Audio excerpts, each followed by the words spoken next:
सभी का स्वागत है। और आज हम जिस विषय पे बात करेंगे वो है मूल्यवान। परमेश्वर की नज़र में प्रति एक व्यक्ति जो है वो मूल्यवान है ना। परमेश्वर, we are precious in God's eyes. परमेश्वर की नज़र में हम मूल्यवान हैं। तो कैसे एक व्यक्ति मूल्यवान है परमेश्वर की नज़र में, और क्या कारण है कि हम परमेश्वर की नज़र में इतने मूल्यवान हैं कि अब से 2000 साल पहले प्रभु यीशु मसीह इस दुनिया में आया हमको बचाने के लिए। तो कई बार हो सकता है कि मैं सोचूंगा मैं बहुत अमीर हूँ, या मेरे पास बहुत पैसा है, या मैं बहुत सारी चीज़ें सोच सकते हैं, लेकिन हम मूल्यवान चीज़ों की वजह से नहीं है, मेरे रूप की वजह से नहीं है, मेरे रहन सहन की वजह से नहीं है। हम मूल्यवान हैं क्योंकि परमेश्वर ने हमें अपने स्वरूप में बनाया है। उत्पत्ति का 1:26 और 27 बोलता है, परमेश्वर ने कहा आओ हम मनुष्य को अपनी समानता और अपने स्वरूप में बनाएं। हम मनुष्य को अपनी समानता और अपने स्वरूप में बनाएं। ये यीशु मसीह, ये परमेश्वर है जिसने हमें अपने स्वरूप में बनाया। कैसे? पवित्र एंड आत्मा में। परमेश्वर आत्मा है और उसने हमें अपने स्वरूप में बनाया, और बोलता है कि इसीलिए हमें एक दूसरे को भी मूल्यवान समझना है। और इसीलिए प्रभु यीशु मसीह बोलता है मत्ती के 6:25 में कि किसी भी बात की चिंता मत करो क्योंकि तुम मेरी नज़र में मूल्यवान हो। आप खाने के लिए चिंता मत करो, आप पहनने के लिए चिंता मत करो, क्योंकि मैं तुम्हें मूल्य देता हूँ, मैंने तुम्हें मूल्यवान समझा है। और कई बार एक विश्वासी, एक व्यक्ति क्या है, संसार की चीज़ों में अपने आप को खो देता है और संसार की चीज़ों के बारे में इतनी ज़्यादा चिंता करने लगता है कि वो अपना मूल्य भूल जाता है कि वो क्या है। और कई बार हम दूसरों का मूल्य भी भूल जाते हैं, हम दूसरों को मूल्य नहीं दे पाते। तो पर बाइबल बताती है कि प्रत्येक व्यक्ति जो है वो परमेश्वर की नज़र में मूल्यवान है। परमेश्वर ने उसको अपने समानता, अपने स्वरूप में बनाया। तो बहुत ज़रूरी है कि जब हम परमेश्वर की नज़र में मूल्यवान हैं तो हमें दूसरों को भी मूल्य देना बहुत ज़रूरी है। इसीलिए हम आउटरीचेस करते हैं, इसीलिए हम सुसमाचार सुनाने जाते हैं, क्योंकि हम दूसरों को मूल्यवान समझते हैं। और यही कारण है क्योंकि यीशु मसीह भी इस दुनिया में स्वर्ग का राज छोड़ करके आया, क्योंकि उसने हमको मूल्य दिया। यदि वो हमको मूल्यवान नहीं समझता, यदि हमको मूल्य नहीं देता, वो स्वर्ग का राज छोड़ करके नहीं आता।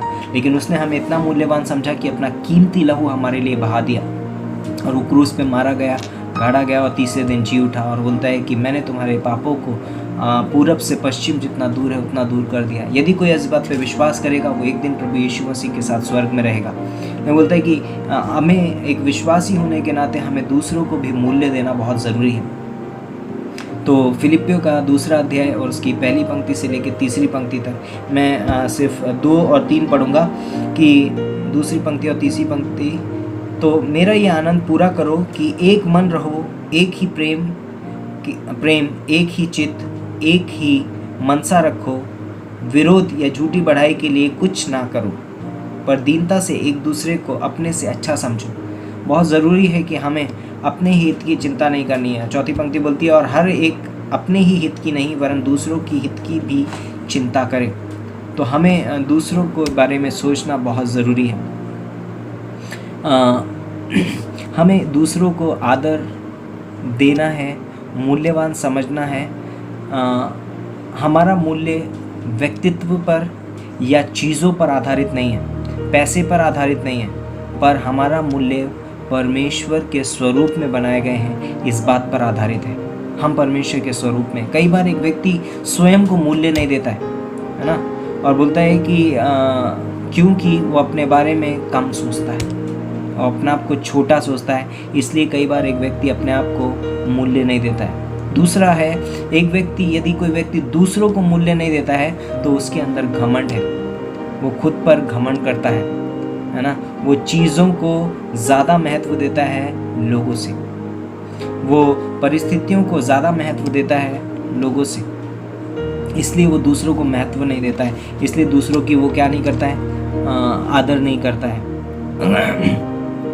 बोलते हैं कि यदि चीज़ें अपने स्थान में होंगी तो वो ज़्यादा खूबसूरत दिखाई देंगी, यदि कोई चीज़ अपने स्थान पे नहीं रखी है तो वो खूबसूरत दिखाई नहीं देती है। जैसे कि हर एक चीज़ का एक स्थान होता है, यदि वो स्थान में वो नहीं है तो वो खूबसूरत नहीं है। तो उसी तरीके से जब हम बोलते हैं कि हम ना ही तो घमंडी हों और ना ही हम अपने बारे में कम सोचें, हमें अपने बारे में वो सोचना है जो परमेश्वर मेरे बारे में सोचता है। तो इम्पॉर्टेंट है ये। फिलिप का 2:5 में लिखा है कि जैसा मसीह यीशु का स्वभाव था वैसा ही तुम्हारा भी स्वभाव हो। यीशु मसीह दूसरों की चिंता करता है। यीशु मसीह बोलता है मैं खोए हुए को ढूंढने उनका उद्धार करने आया हूँ, लूका का 19:10 में। तो हमें भी एक दूसरे की चिंता करना है। हमें चीज़ों की चिंता नहीं करनी है, खाएंगे पिएंगे क्या, लेकिन हमें एक दूसरे के प्राणों की चिंता करनी है। इसीलिए हम आउटरीच करते हैं, इसीलिए हम सुसमाचार प्रचार करते हैं। तो हमें बहुत ज़रूरी है दूसरों के साथ सुसमाचार बांटना, लोगों के बारे में प्रार्थना करना, लोगों की चिंता करना, लोगों के साथ प्रेम बांटना, एक जैसा मन रखना, है ना, दूसरों के हित की चिंता करना।